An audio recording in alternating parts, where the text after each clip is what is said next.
Super excited to present today, or have Harold Pimentel present today. So Harold's new faculty in the departments of computational medicine and human genetics at Geffen School of Medicine over at UCLA, just down the road. So he runs a computational lab that aims to better understand gene regulation through high-dimensional machine learning and state-of-the-art functional genomics data. Prior to joining UCLA, Harold was a postdoc with Jonathan Pritchard up at Stanford and completed his PhD in computer science with Laura Proctor while he was at Berkeley. And so some of the many notable methods that Harold has developed and contributed to are Sleuth and Callisto, which are the industry standard for computational approaches in RNA-seq differentiation and quantification. And I think pushed the field forward in some of the ways they thought about the problem that are sort of standard ways about reasoning for those problems now. So I've known Harold for several years now, and in addition to being a phenomenal researcher, he's one of the most collaborative and pleasant people I've had the opportunity to work with. So I'm really excited to see what projects come out of his new lab, and super excited to learn a bit more about the research here today. So thanks, Harold. Wow, Nick, thanks for a super sweet and kind introduction. Yeah, thanks so much for inviting me. I'm really excited to chat with you folks, and I'm hoping we can make this a regular. I'm down the street in theory, at least. So after COVID days, hopefully we can hang out together.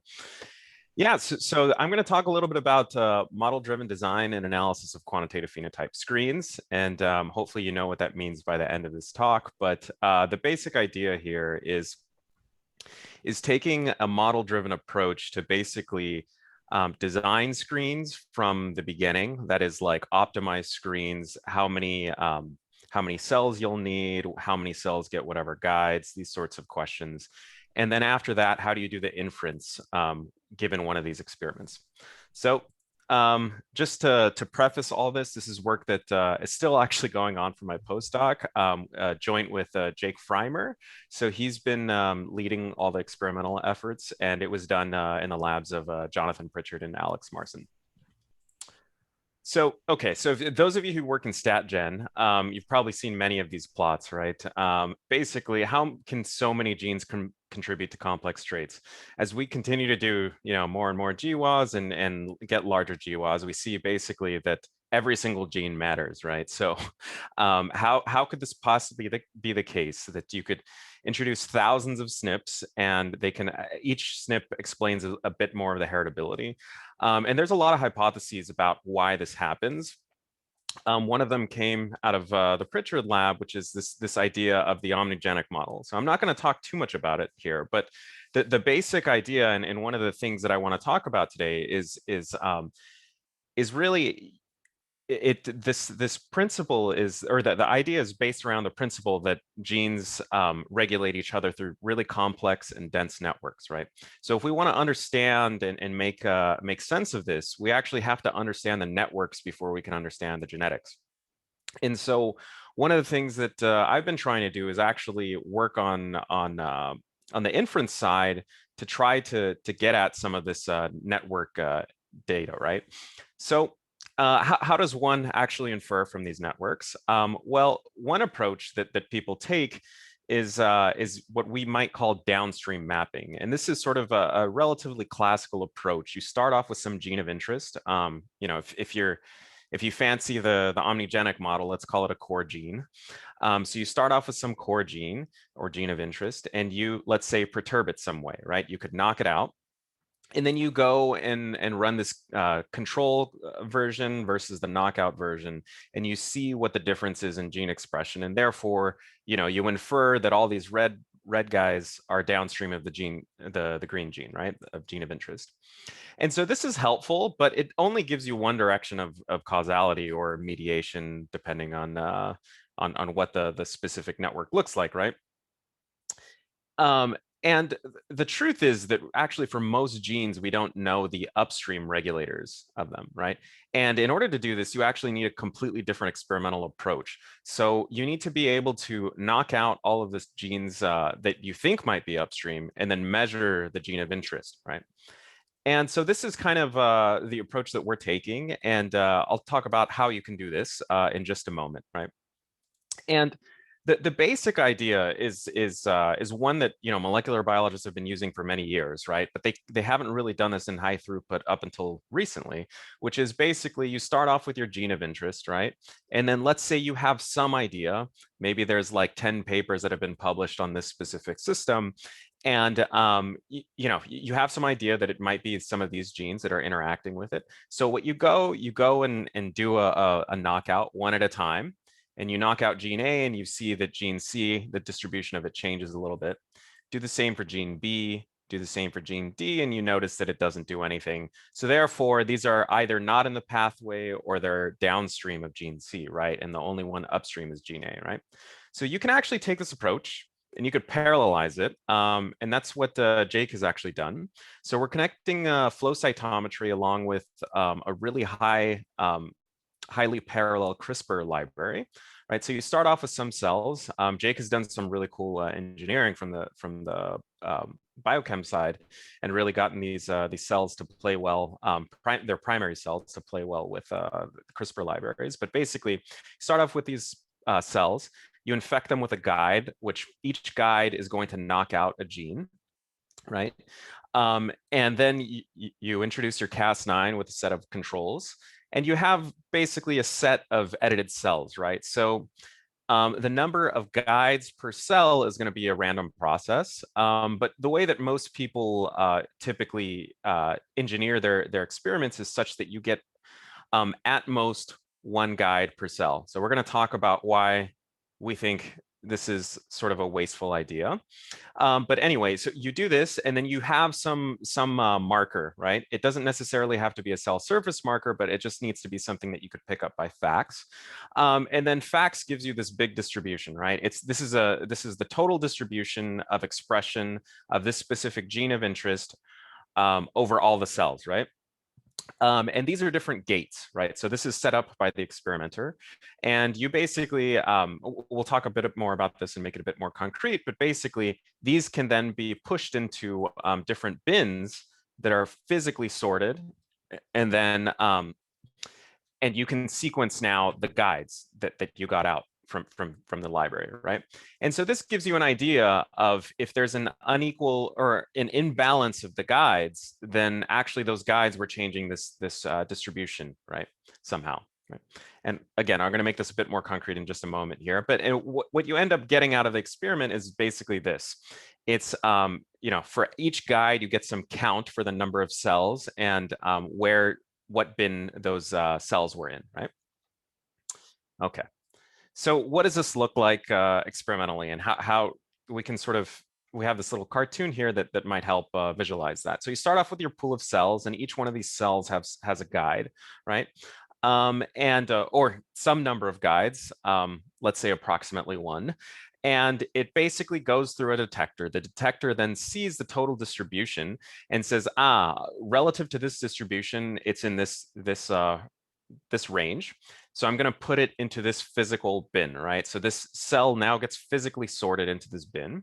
And we do this again. Maybe this guide is going to upregulate the gene and it ends up on this part of the whole marginal distribution. And we put it into the high bin, and so on and so forth. So at the end of your experiment, what you end up with is basically 4 tubes that all have a bunch of cells in them relative to the gene expression of this of the gene of interest, right? And I'm not going to talk too much about this today, but historically, folks have actually been discarding these 2 bins.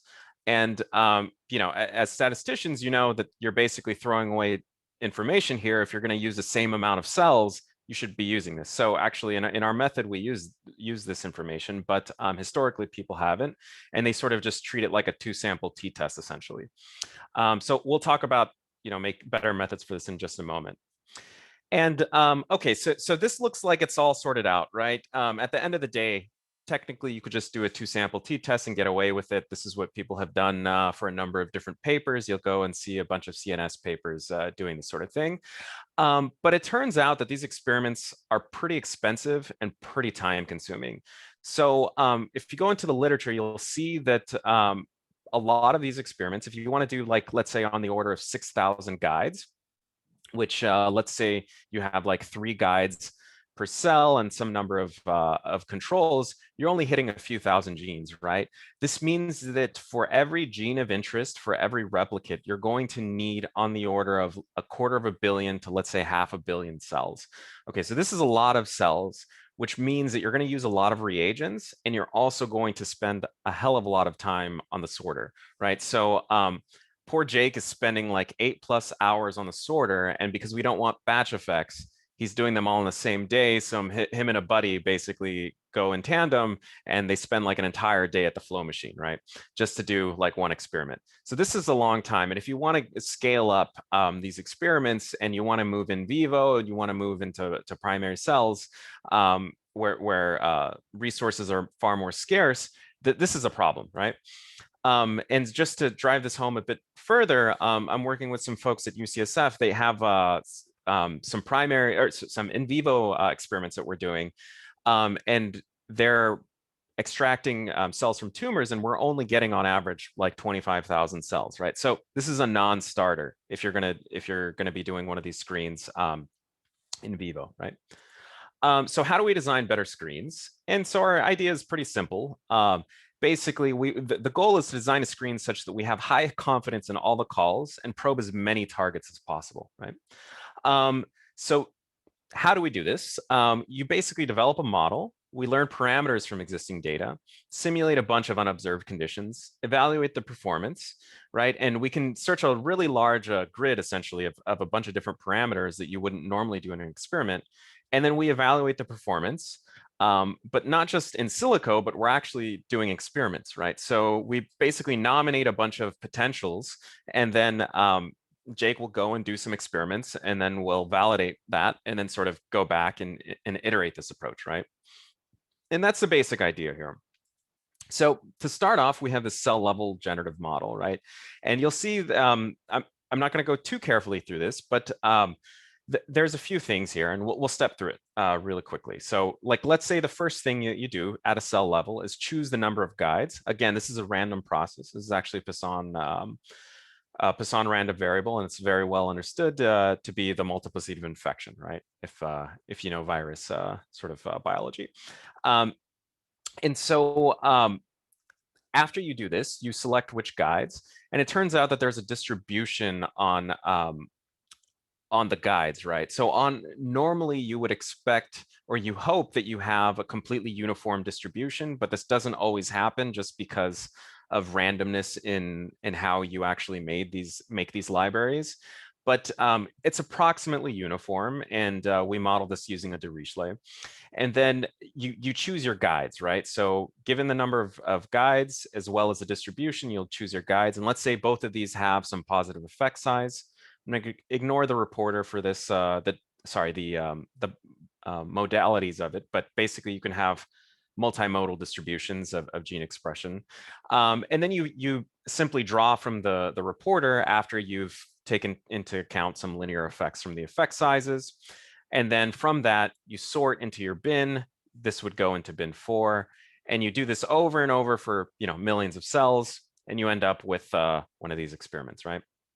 So what are the things that we can tune that are relatively easy to deal with experimentally? Well, one thing is the number of cells.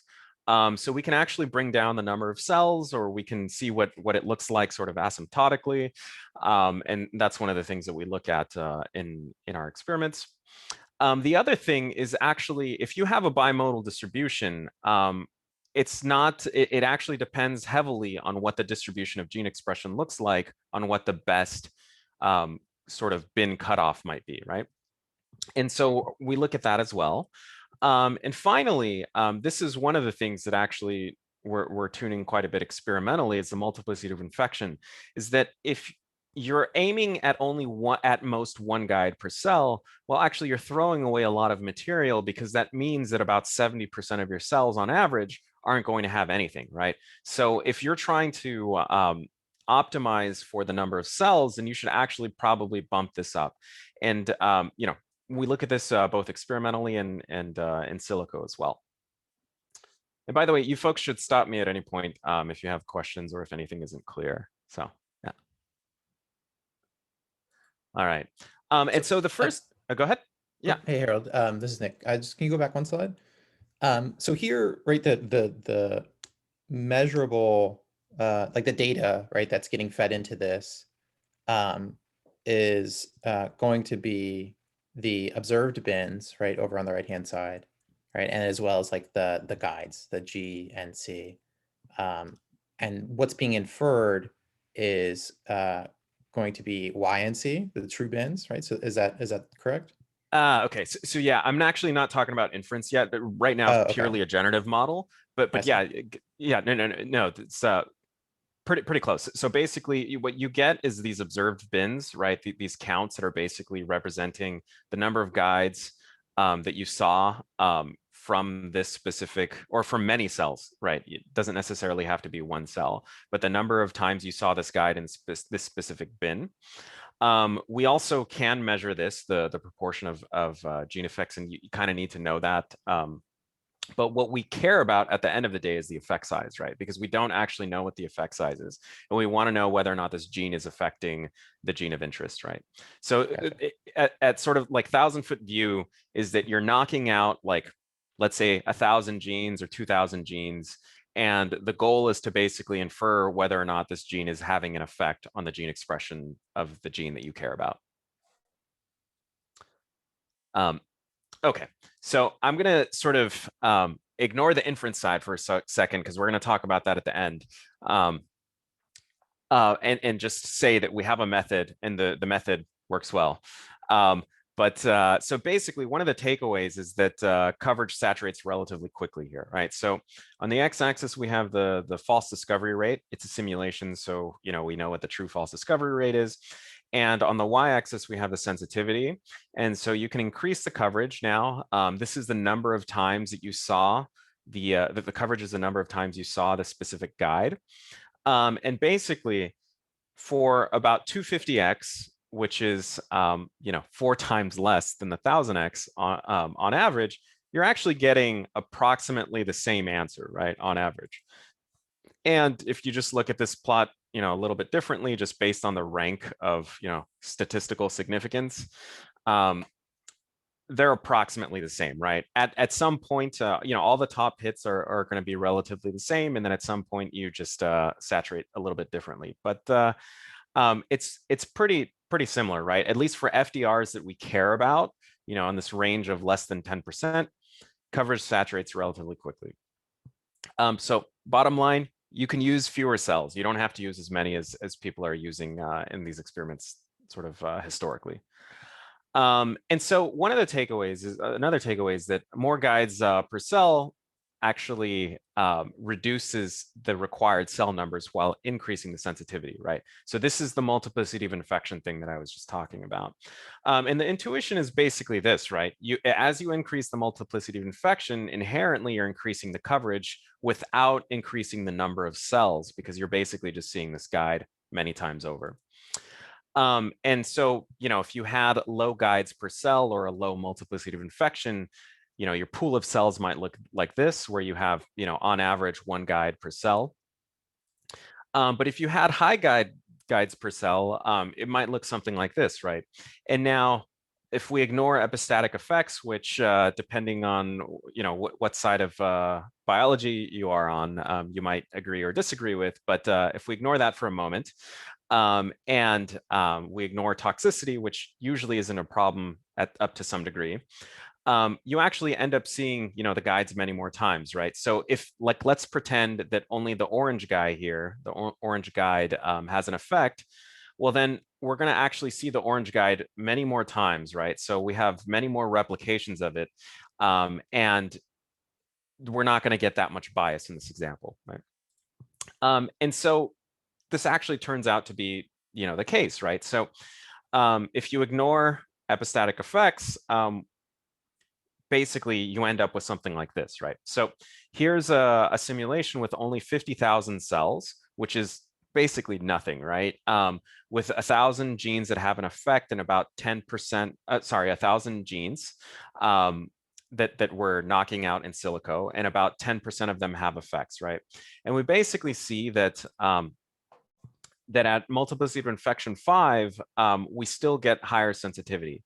Now, you can actually increase the multiplicity of infection more in theory, but depending on the cell type, you'll actually start getting toxicity, and depending on a bunch of other things that are sort of experimentally still unclear actually at this point. But so this is why we're not really going much higher beyond 5 in our experiments, but or in silico. But you'll see that actually, if you were sticking to sort of the old regime, where you're only having like 1 guide per cell, or at most 2 guides per cell, you're basically hosed, right? You're never going to get any signal with such few cells. There's basically no sensitivity, or close to 0% sensitivity for any reasonable false discovery rate. So takeaway: add more guides per cell, inject more virus into the system. Actually, it turns out to be okay for a number of different reasons. We're not the first people to say this, right? So, all right, so let's talk about inference. Actually, does anyone have questions about the experiments and how they're set up or anything like this? No question is too dumb. Please.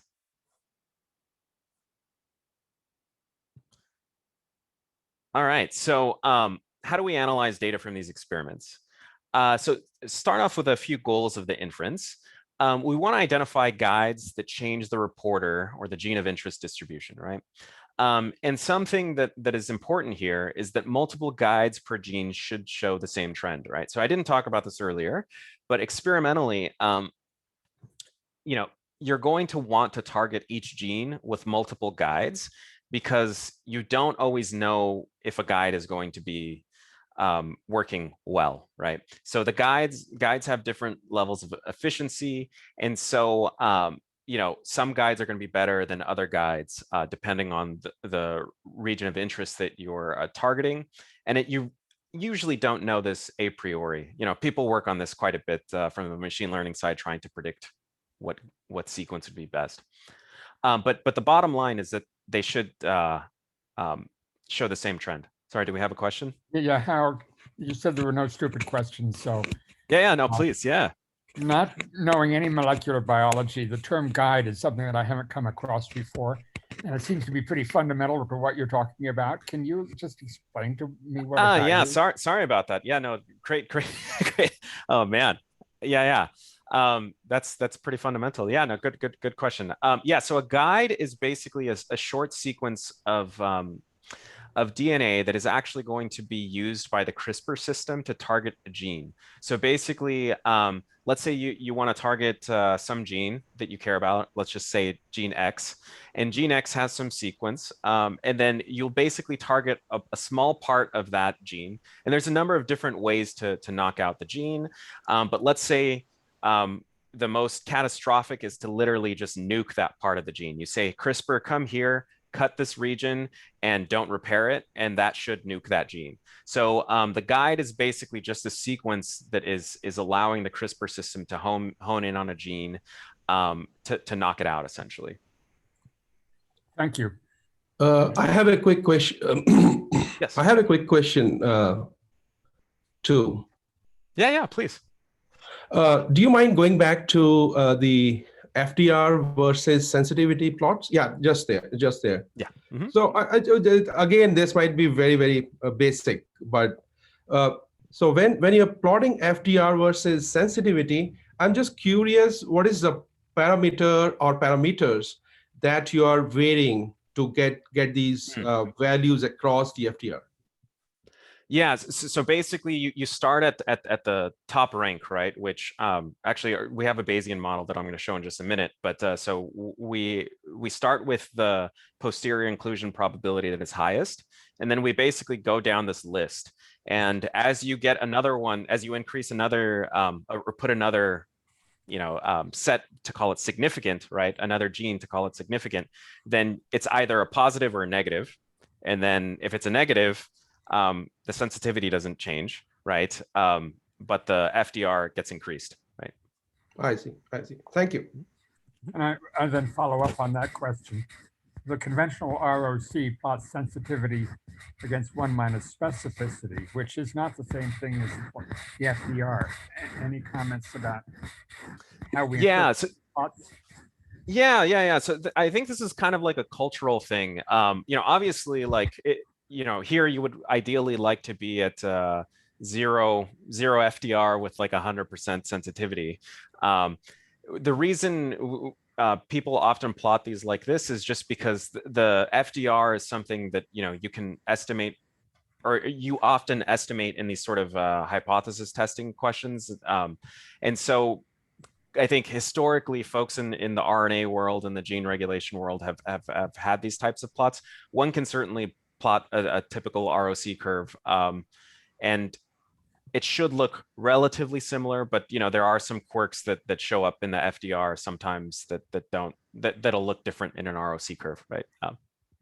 Yeah. I'm just wondering, since sensitivity is the complement to specificity, you would think that the complement to the FDR would be the FNR or the false remission rate. I get the two confused, but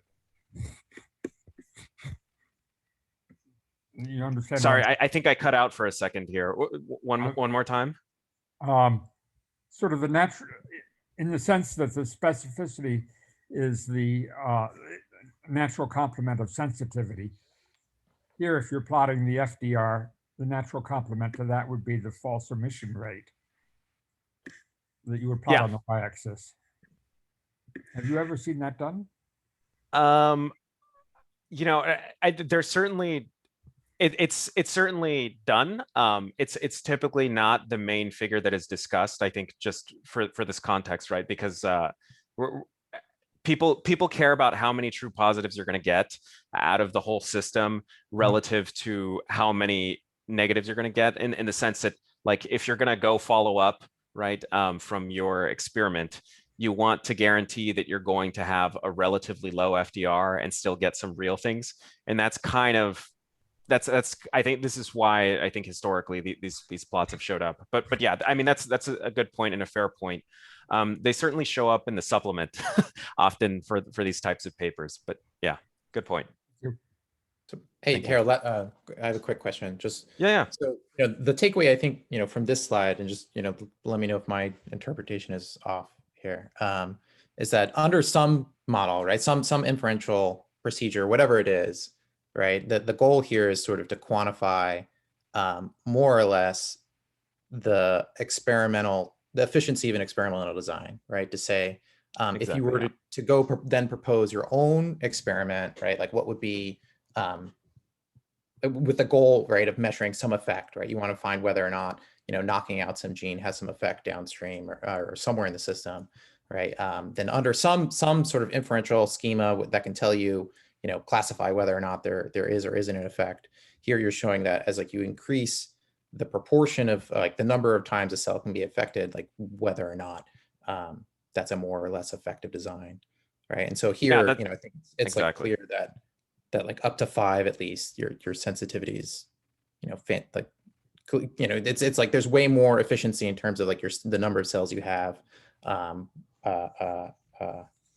just, like, infect more cells. Is that right? Exactly. Okay, yeah. So I think I need that summary slide next time I give this talk. That's great. Yeah. Now the bottom line is that we're basically trying to vary these parameters, right? So just to reiterate the fact that these experiments are expensive and they're time consuming, right? If Jake were to go to do these experiments, like, each one of these is like literally 24 hours at the flow machine, right? So that's why we're trying to do this, from a model driven / simulation approach. But yeah, exactly. So the takeaway is that you should bump up the amount of virus relative to the number of cells to get higher efficiency. That's sort of the takeaway from this figure.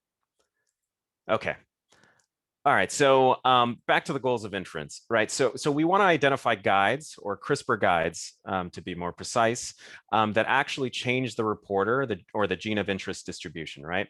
And so I was mentioning this fact that not all guides behave equally, right? So because you're targeting specific parts of the gene, sometimes they'll work better than others, right? But in general, if the guides are working reasonably well or they're reasonably designed, multiple guides per gene should show the same trend, right? So on average, they should be in the same direction. Now, if you have a gene that has an positive effect and then a negative effect with a different guide and then no effect with a different guide, there's probably something wonky going on experimentally, right? So we want to sort of bar from that. We don't want that to be a significant case, right? We also want to infer experimental parameters, right? So I didn't mention too much about this, and I think I'm not going to talk too much about it today, but you can end up, especially in like T cells, there's burstiness of expression. So you can have like unstimulated cells and stimulated cells, and the gene expression looks very different. And these two populations can just be in a pool of cells. And so if you're looking at the gene expression marginally over this population, it'll be bimodal, right? So you want to infer these sort of things. You also want to infer the bin size, because one thing I didn't talk about is that even though Jake can go to the flow machine and set a bin size, the machines get clogged. They move a little bit in terms of how they're binning and stuff. So like you're basically getting you're not always going to get what you hope for, basically. If you say 15%, it's going to be somewhere around 15% of the cells are going to be in this tube, but not exactly 15%. So you want to be able to infer that. You also want to infer the guide specific variance and a bunch of other parameters that are experimental specific and somewhat nuisance parameters, right? And finally, you want to be flexible to the experimental design. So the optimal binning might depend on the reporter distribution. Some flow machines can actually have 8 bins. You can actually do series of binnings, so you can get more bins, right? So we want to be robust to this, right? And so the model that we have, so this is a key one too, right? Sort of the bane of all biological experiments is, be well behaved in small sample sizes. So because these are often just literally that screens, they are only done with 2 or 3 biological replicates. So they're only used to nominate potential interactions, right? You're not trying to get some like super robust statistical inference from it. You just want to get a rough idea of things that you should follow up with. So people are only going to do 2, 3, sometimes 4. Very rarely will you see 4 replicates. So we have to have an inferential procedure that's well behaved in small sample sizes. Okay, so this is the big model that we have. And obviously we could spend all day talking about this, but I'm just going to highlight some things that I think are pretty interesting and I think useful for this particular problem. So if you're familiar with Bayesian sparse linear mixed models from Matthew Stevens' group, we have sort of a very similar take on this, that we have some sort of total proportion of gene effects that is latent. So let's say like 10% of the effects of the genes are going to affect our gene of interest, right? And this is going to enforce some sparsity, right? And then we have an indicator whether or not this is 0 or 1, right? Is there an effect or is there not an effect? And then from that, we basically draw, if there is an effect, we draw a center of what the gene effects should be. And this is going to ensure that the guides are correlated, right? And then from that, we conditionally independently vary the guide specific offset, right? So it could be, it's sort of just wiggling around what this gene specific effect is. And then we have a bunch of other parameters that are specific to the experimental design, like the bin cutoffs. This is specific to each sample, but we learn it across the entire sample. And they can be completely different, which is one of the things that's relatively unique about our model here. And then just because we're working in a really high dimensional space and we only have few samples, we have a pooled variance at the gene level, a pooled variance at the guide level, and a pooled variance at the dispersion level. This is actually, for those of you who care, this is actually something that we're playing around with. Obviously we have a lot of leeway here. We can sort of we can introduce another hierarchy here to make it sample specific, and then this could then feed into the guide specific variance. But it turns out it works okay. And then finally, this is the only thing you actually do observe in reality, right? Is the bin counts for each guide, right? And so at the end of the day, all you really care about, everything is kind of a nuisance parameter in some sense. All you really care about is whether or not this gene has an effect on the specific gene of interest, and whether or not there's a guide that you can pick out that is actually doing well for picking up the signal. And so for those of you who care about the math, the model looks something like this. So these are, again, the experimental level parameters. You can actually have many of these depending on what your experimental design looks like. The dispersion is just an exponential. The beta represents the total proportion. And so I want to talk a little bit about this. This is the Bayesian sparse linear mixed model kind of approach, right? Where you basically draw a 0 or 1. And then if you draw a 0, you end up with a point mass at 0. If you draw a 1, then you're having something that's relatively, or that's centered around this gene specific effect, right? And then what you end up actually observing is a Dirichlet multinomial with some total number of counts. This is the total number of cells that you saw for the specific sample and the specific guide. And then the total dispersion, and then this funny function Q. So what is this function Q? Right, so how does it feed in? Well, it actually feeds in from the guide specific center, right? As well as the parameters from the experimental cutoffs, right? So what is this thing? And so for the trainees that maybe don't know what a Dirichlet multinomial is, it's basically an over-dispersed multinomial. And there's a bunch of ways to parameterize this, but the way that we're parameterizing it is like this. So basically, you treat each bin as essentially a probability distribution, and then you have an over-dispersion parameter, right? And so it turns out that you can parameterize a Dirichlet like this, such that all the bins sum to 1, or all the masses sum to 1. And then your dispersion parameter is basically can go all the way up to infinity. It's bounded below by 0. And as it goes to infinity, you have less over dispersion. Sort of unintuitive the way that this is parameterized, but basically as it goes to infinity, it looks more like a multinomial. As it goes closer to 0, you have a lot more chunkiness, I guess you could say, in your dispersion, or in your probability distribution that it's being drawn. So basically, you draw a probability distribution from this Dirichlet, which is Q, and then you draw a multinomial, and then this is what you observe, right? This is our B. Okay.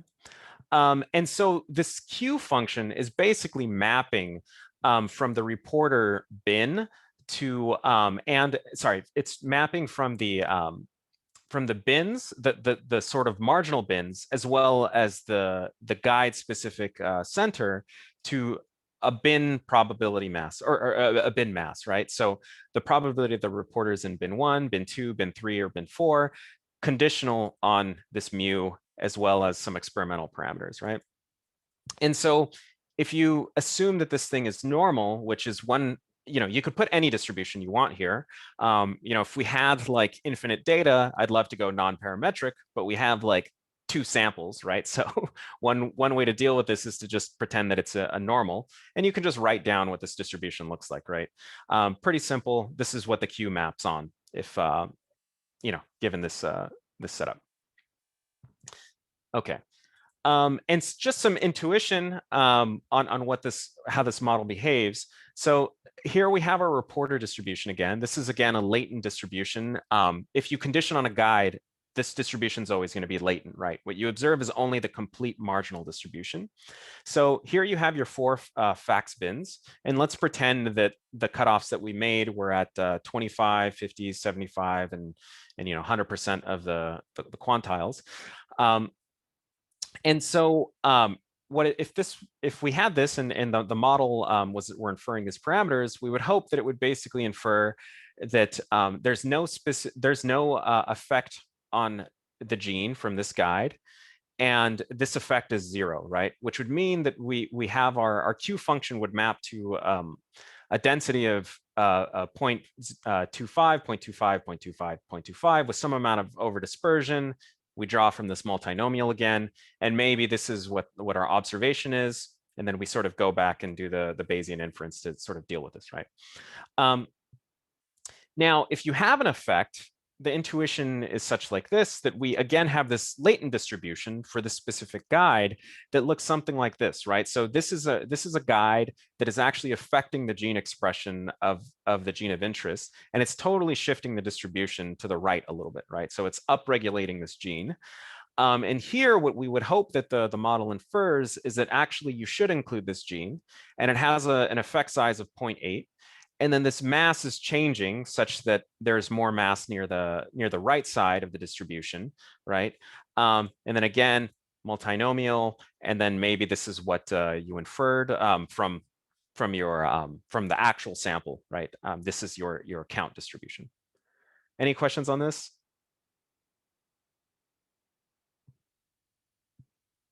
All right. Cool. And then so in practice, we use MCMC. As I'm sure as all of you know, MCMC is kind of can be sort of a beast. It turns out that it works okay in this situation. You know, as long as we don't go to many genes, many guides, that is, we can infer a relatively stable set of a few chains in about 4-ish hours. And so just, you know, and as I'm sure you know, initialization is like everything at MCMC. So I'll just quickly go through this. We basically start off. One thing I didn't mention actually is that we have a bunch of guides that are non-specific that are effectively controls, right? So we can use the negative controls to learn a lot of the experimental specific parameters. So the bin cutoffs, as well as the overall dispersion, is learned from on the negative controls. Once you have those negative controls, you can condition on them, right? And then basically assume that there's effects on every guide, and then just use a basic conditional maximum likelihood to get back your mu of h, which is your guide specific mean. Once you have the guide specific mean, the gene specific mean comes for free. It's basically just the sum of that guy, of all these guys, conditional on the genes that are being targeted by those guides. And then we go through that and initialize, you know, everything and do a standard Metropolis Hastings. We've played around a bit with ADVI, and you know, Nick and I have had many late night chats about what the hell is going on with with my ADVI. It seems to not work super well in this situation. I've written down you know, the variational inference for it. It's just kind of really massive because you know, this thing doesn't play nice basically. So you have to expand out the Dirichlet and the multinomial, and then that blows up the number of parameters. I don't know. It's not a bottleneck yet. We'll see when we get to some bigger experiments that we have coming on the way.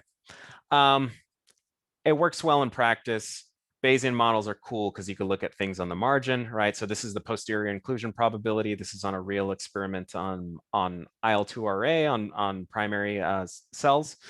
And so, you know, you can look at things on the margin, and you can ask, why were those things on the margin? Well, it turns out that actually, you know, one of the guides sucks and didn't do anything. And if you wanted to replicate this experiment, you would, you know, pick guide 3 because it had the most stable effect across all of these guides, right? And this is about all I have for you guys today. So the main takeaways are experimental design can be optimized with a model-driven approach. You know, we're trying to use clever usage of bins, lower coverage per guides, and higher multiplicity of infection, right, or higher guides per cell. Overall, modeling the underlying experimental procedure improves power. I didn't really talk about other methods, but you know, I'm happy to expand on that if anyone has any questions. You know, what the other state of the art is, and how we compare to them. And the big takeaway, right, and the big reason we started doing this is that experimental optimization actually means that you can look at more targets with less material, right? So we actually have some screens now that are going genome wide. Like I mentioned, we're doing some pilot screens that are in vivo, and you can actually potentially do tons of genes of interest. You know, rather than just doing one gene of interest per day, you can actually probably get to the point where you can do about 10, right? And so that's all I have. Just want to say thank you to you folks. Thanks to funding. Find me on Twitter. I'm looking for graduate students and postdocs. If you're interested in this sort of work, we have a lot of stuff going on in CRISPR design, like I mentioned, in vivo design, as well as more high-dimensional, even more high-dimensional problems where we're looking at trying to recover regulatory networks if you have like single cell RNA-seq plus these types of perturbations. And also thank you to mentors Jonathan and Alex and collaborator Jake. Happy to take any questions. That was a fantastic talk. Thanks, Harold. Really, really cool. Are there any questions?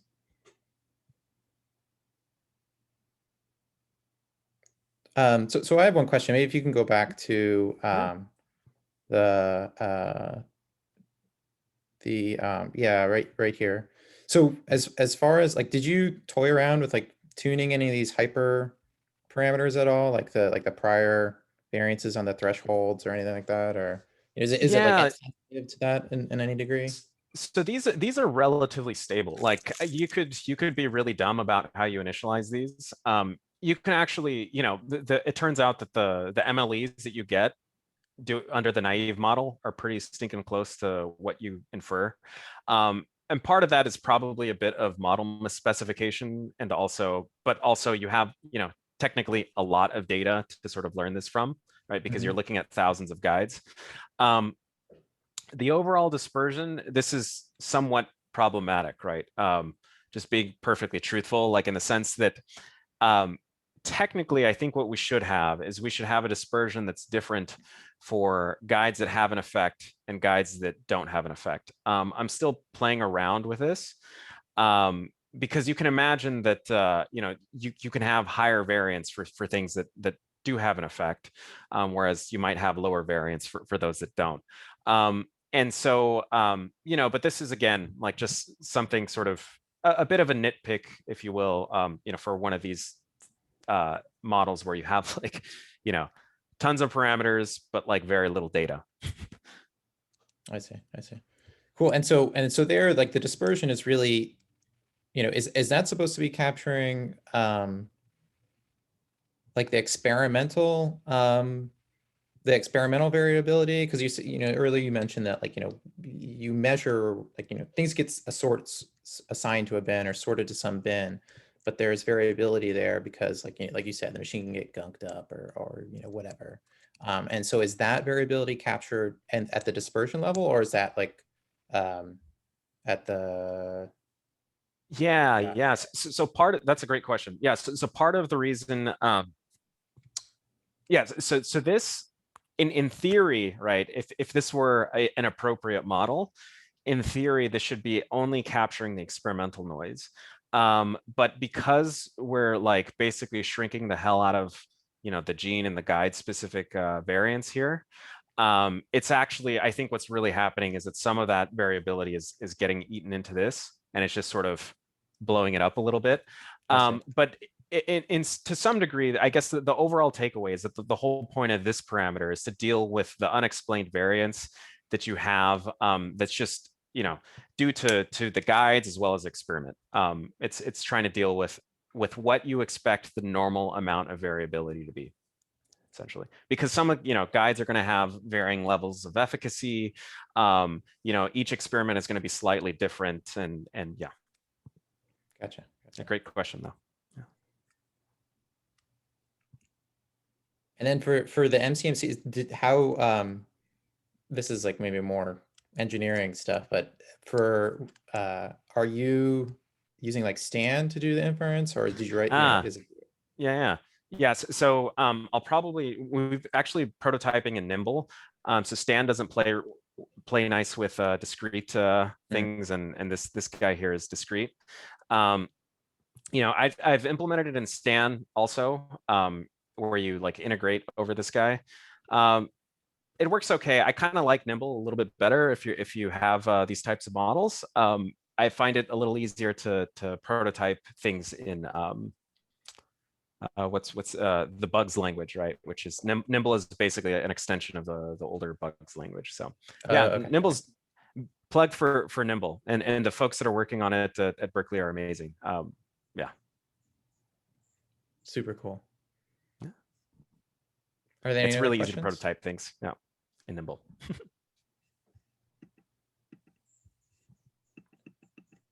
All right. Well, if not, let's thank the speaker one more time. Really interesting work, and excited to see how this wraps up and other projects that come out of your lab. So, and hopefully, this will be like the first of many cross talks between groups. So, Yeah, let me know excited if to- any folks want to come to LA. We'll virtually, and maybe soon we can have a small group of us that meets together. That'd be fun. Well, thanks for this. Thank you, folks. Okay. Bye-bye all. Thank you very much. All right, take care. Bye bye.